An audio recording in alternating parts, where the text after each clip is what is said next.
Students, आज हम protein के बारे में पढ़ेंगे। तो प्रोटीन जो शब्द है वो ग्रीक भाषा के प्रोटियस शब्द से लिया गया। कौन से शब्द से लिया गया? प्रोटियस शब्द से। ठीक है, प्रोटीन जो शब्द लिया गया वो ग्रीक शब्द से लिया गया। कौन से ग्रीक शब्द से? प्रोटियस। इस प्रोटियस का अर्थ होता था अति महत्वपूर्ण। तो प्रोटीन बहुत महत्वपूर्ण थे, इसलिए हमने इनको प्रोटीन नाम दिया, क्योंकि ग्रीक भाषा में प्रोटियस को कहते थे अति महत्वपूर्ण। ग्रीक भाषा में प्रोटियस शब्द का अर्थ क्या होता है? अति महत्वपूर्ण। तो हमने प्रोटियस का नाम के अनुसार प्रोटीन को नाम दे दिया, प्रोटियस के नाम पर प्रोटीन को नाम दे दिया, क्योंकि ये बहुत महत्वपूर्ण होते हैं। बहुत सारी प्रोटीन हमारे बॉडी में बन जाती हैं, बहुत सारी प्रोटीन हम इंटेक्ट करते हैं, भोजन के रूप में ऊपर से लेते हैं। ठीक है, तो अब हमने पढ़ लिया कि प्रोटीन ग्रीक शब्द प्रोटियस से लिया गया है। प्रोटियस का अर्थ होता है अति महत्वपूर्ण। अब सबसे इंपॉर्टेंट बात कि जब हम प्रोटीन का जल अपघटन करते हैं, तो हमने कहा था ना, हम स्टार्च का जल अपघटन करते हैं तो अल्फा डी ग्लूकोज मिलता है, हम सेलुलोज का जल अपघटन करते हैं तो बीटा डी ग्लूकोज मिलता है। उसी प्रकार से जब हम प्रोटीन का जल अपघटन करते हैं तो हमें अल्फा अमीनो अम्ल मिलते हैं। क्या मिलते हैं? अल्फा अमीनो अम्ल। तो प्रोटीन किससे मिलकर बना है? अमीनो अम्ल से। वो भी कौन से अमीनो अम्ल से? अल्फा अमीनो अम्ल से। तो हम पहले पढ़ लें कि अल्फा अमीनो अम्ल क्या होते हैं। तो प्रोटीन के जल अपघटन से हमें अल्फा अमीनो अम्ल मिलते हैं। तो प्रोटीन किससे मिलकर बना है? अमीनो अम्ल से। लेकिन कौन से वाले अल्फा अमीनो अम्ल से? अल्फा अमीनो अम्ल। तो जो अल्फा बीटा गामा नाम दिए जाते हैं वो बताते हैं हम कैसे दिए जाते हैं। मान लो ये कोई कार्बन है, तो अमीनो एसिड में कार्बन पर कार्बोक्सिलिक ग्रुप और एमीन ग्रुप दोनों उपस्थित होते हैं, और जो अल्फा बीटा गामा नाम है वो इस NH2 पर आधार पर दिए जाते हैं। कैसे? ये फंक्शनल ग्रुप है हमारा। ये क्या है? COOH functional group. Functional group तो ये भी है, लेकिन इसको हम मेन मानते हैं। तो ये मेन फंक्शनल ग्रुप है। इसके बगल वाला कार्बन क्या हुआ? Alpha carbon. COOH carboxylic group हमारा मेन फंक्शनल ग्रुप है, मेन क्रियात्मक समूह है। तो इस क्रियात्मक समूह के बगल वाले कार्बन को हम अल्फा कार्बन कहते हैं। यदि NH2 group, amine group, NH2 group alpha carbon पर उपस्थित होगा तो हम इस अमीनो अम्ल को अल्फा अमीनो अम्ल कहते हैं। क्या कहते हैं? अल्फा अमीनो अम्ल। मान लो कि ये इस कार्बन पर ना उपस्थित होकर बगल वाले पे होता है, ये COOH, और अब हमने यहाँ पर एक CH2 जोड़ दिया और NH2 यहाँ जोड़ दिया, तो ये मेन फंक्शनल ग्रुप। तो ये तो हमारा अल्फा कार्बन और ये बीटा कार्बन। तो अब NH2 ग्रुप कहाँ है? बीटा कार्बन पर। तो ये कौन सा हुआ हमारा? Beta amino acid. तो साफ साफ लिखा है कि जो अल्फा बीटा गामा और डेल नाम दिए जाते हैं वो किस पर दिए जाते हैं? कार्बोक्सिलिक समूह के संदर्भ में, कार्बोक्सिलिक समूह के संदर्भ में अमीनो समूह की आपेक्षिक स्थितियों के आधार पर। तो हम किसकी स्थिति देखते हैं? अमीनो समूह की। किसके संदर्भ में? कार्बोक्सिलिक समूह के संदर्भ में। तो कार्बोक्सिलिक समूह ये है, तो कार्बोक्सिलिक समूह के अनुसार ये अल्फा कार्बन है। यदि इस कार्बन पर NH2 ग्रुप हुआ, इसकी स्थिति देखनी ना NH2 ग्रुप की। यदि ये अल्फा कार्बन पर हुआ तो अल्फा अमीनो अम्ल, यदि NH2 बीटा कार्बन पर हुआ तो बीटा अमीनो अम्ल, यदि NH2 ग्रुप गामा कार्बन पर हुआ तो गामा अमीनो अम्ल। तो अल्फा बीटा गामा कार्बन आप बहुत पहले भी पढ़ चुके हैं कि कार्बोक्सिलिक समूह का बगल वाला कार्बन अल्फा कार्बन, उसके और बगल वाला बीटा कार्बन और बगल वाला गामा और फिर डेल। तो हम इस अल्फा बीटा गामा का वर्गीकरण करते हैं, लेकिन किस आधार पर? कार्बोक्सिलिक के संदर्भ में हम NH2 की स्थितियां देखते हैं। किसकी स्थितियां देखते हैं? NH2 ग्रुप की स्थिति देखते हैं। यदि NH2 ग्रुप अल्फा कार्बन पर तो अल्फा अमीनो अम्ल, NH2 ग्रुप बीटा कार्बन पर तो बीटा अमीनो अम्ल, और NH2 ग्रुप गामा कार्बन पर तो गामा अमीनो अम्ल, और NH2 ग्रुप डेल कार्बन पर तो डेल अमीनो अम्ल। इतनी बात समझ में आ गई? अब जो अमीनो अम्ल होते हैं उन ये देखो, अमीनो अम्लों को हमने ऐसे बना दिया। ये इस कार्बन पर क्या जोड़ा था? एक R ग्रुप जोड़ा था, एक H ग्रुप जोड़ा था, एक COOH ग्रुप जोड़ा था, NH2 ग्रुप जोड़ा था, जोड़ दिया। तो एक सिग्मा, 2 सिग्मा, 3 सिग्मा, 4 सिग्मा। तो कौन सा संकरण? sp3 संकरण। आकृति कौन सी होगी? टेट्राहीड्रल, चतुष्फलकीय। ठीक है, अब हम आपको बताएं कि जो हमारे अमीनो अम्ल होते हैं, जो प्राकृतिक अमीनो अम्ल होते हैं, वो अल्फा अमीनो अम्ल होते हैं। अल्फा नहीं, एल वाले। और डी और एल नेमिंग होती, याद कीजिए। हम ये कह रहे हैं कि हमारे जो प्राकृतिक अमीनो अम्ल होते हैं वो एल अमीनो अम्ल होते हैं, डी वाले नहीं होते हैं। तो आपको याद होगा कि डी और एल तो नेमिंग होती है, हमने आपको कार्बोहाइड्रेट में पढ़ाई थी।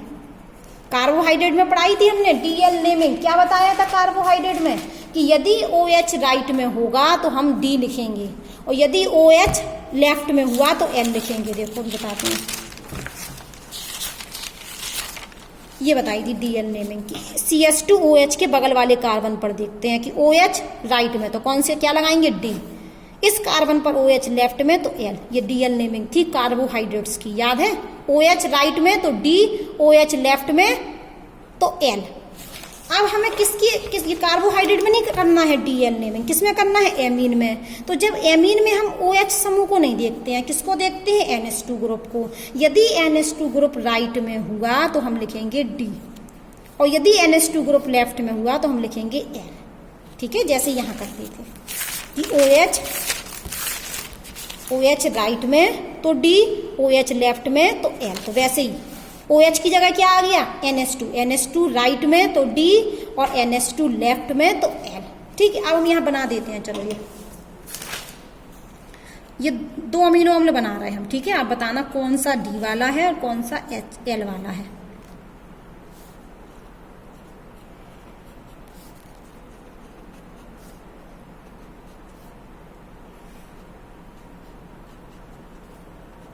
अब बताइए NH2 ग्रुप कहाँ है, ये क्या है हमारा, राइट। तो ये कौन सा अमीनो अम्ल हुआ, ये हुआ D अमीनो अम्ल। ये कौन सा अमीनो अम्ल हुआ, D अमीनो अम्ल। और ये NH2 कहाँ है, लेफ्ट में। तो ये कौन सा अमीनो अम्ल हुआ, L अमीनो अम्ल। ठीक है, तो आप समझ गए कि D अमीनो अम्ल का अर्थ क्या है और L अमीनो अम्ल का अर्थ क्या है। D अमीनो अम्ल में NH2 राइट में होगा और L अमीनो अम्ल में NH2 लेफ्ट में होगा। ठीक है, अब हम ये बोल रहे हैं कि जितने भी हमारे प्राकृतिक अमीनो अम्ल होते हैं वो कौन से वाले प्रकार के होते हैं, L अमीनो अम्ल। ये वाले होते हैं L अमीनो अम्ल, D वाले नहीं होते हैं। प्राकृतिक अमीनो अम्ल किस तरीके के होते हैं, L प्रकार के L अमीनो अम्ल होते हैं। अब हम पढ़ने वाले हैं कि ये जो R है, ये जो R है, इस R की जगह यदि कुछ और जुड़ जाए, इस R की जगह कुछ और जुड़ जाए, जैसे इस R की जगह जुड़ गया H। अब हम टेबल से समझेंगे, इस R की जगह कौन आ गया, H। देखो ये बनाया हमारा, ये कार्बन है। अमीनो अम्ल में क्या क्या होता है, कार्बन पर एक COOH ग्रुप होता है, एक NH2 ग्रुप होता है, एक H होता है, एक R होता है। ये R कुछ भी हो सकता है, ये बदलता है। ये R क्या है, बदलता है, चेंज होता है। ठीक है, और अलग अलग अमीनो अम्ल बनते हैं। और अमीनो अम्ल के जो नाम होते हैं वो रूढ़ नाम होते हैं। जैसे इनका स्वाद जो था वो मीठा था, एक ग्लाइसिन था जिसका स्वाद था मीठा, तो इसको हमने ग्लाइकोस का अर्थ होता है, ग्लाइकोस का अर्थ होता है मीठा। तो ग्लाइसिन नाम रखा गया अमीनो अम्ल का क्योंकि ग्लाइकोस का अर्थ होता है मीठा। और जो ग्लाइसिन वाला अमीनो अम्ल था वो मीठा था, इसलिए उसका नाम क्या रख दिया, ग्लाइसिन। ग्लाइसिन एक अमीनो अम्ल था, उसका नाम नहीं था, एक अमीनो अम्ल था और वो अमीनो अम्ल कैसा था, मीठा। और ग्लाइकोस शब्द का अर्थ होता है मीठा, तो हमने उस अमीनो अम्ल को ग्लाइकोस शब्द के आधार पर ग्लाइसिन नाम रख दिया। एक अमीनो अम्ल होता है जो पनीर से प्राप्त होता है। एक अमीनो अम्ल कहाँ से प्राप्त होता है, पनीर से। और ग्रीक शब्द में पनीर को हम ट्रायरोज कहते हैं। क्या कहते हैं, ट्रायरोज। तो उस अमीनो अम्ल जो हमें पनीर से प्राप्त होता है तो हमने उस अमीनो अम्ल को टायरोसिन कह दिया।